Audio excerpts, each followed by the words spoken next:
দেখুন, হাটের অনেক রকমের সমস্যা হচ্ছে যে রেঞ্জার অফিস গেছিলেন, রেঞ্জার অফিসার ওখানে গেছে যে অনেক ব্যক্তি পাতা এবং ইট পাথর দিয়ে ওরা জায়গাগুলো বাঁধিয়ে রেখেছে।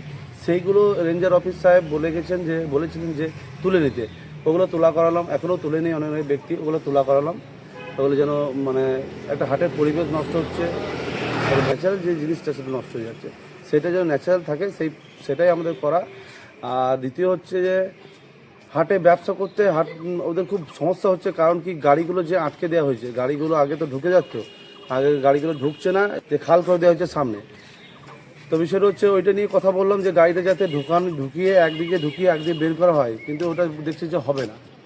তো ওপর থেকে চাপ আছে স্যারদের উপরে যে ওটা এখন করা যাবে না, কোর্টে কেস আছে, এক ভদ্রলোক কেস করেছিলেন, সেই পরিপ্রেক্ষিতে এটা বন্ধ আছে, আর করা যাবে না। অনেক অনেক মানে হোটেল যেগুলো আছে, হোটেল ব্যবসায়ী এবং হাটের ব্যবসায়ী, ওনারা কমপ্লেন করেছিলেন যে সন্ধ্যের টাইমে আর সকাল টাইমে প্রচণ্ডভাবে জাম লেগে যাচ্ছে ওই এলাকাটা। জাম কী কারণে লাগছে যে শোনা যাচ্ছে যে হাটের মালগুলো লোড আনলোড করার টাইমে গাড়িগুলো যে রোডের মধ্যে রাখতে হচ্ছে, এই দুটো রোডের মধ্যেই রাখতে হচ্ছে, হাটের ভিতর রোড আর এই রোড, এই কারণেই জাম লেগে যাচ্ছে। এগুলোই আমার সমাধানের জন্য হাটে গেছিলাম। আগামী দিনে পরিষ্কার পরিচ্ছন্ন এবং আরও যে সমস্যাগুলো আছে সেগুলো সমাধান করব।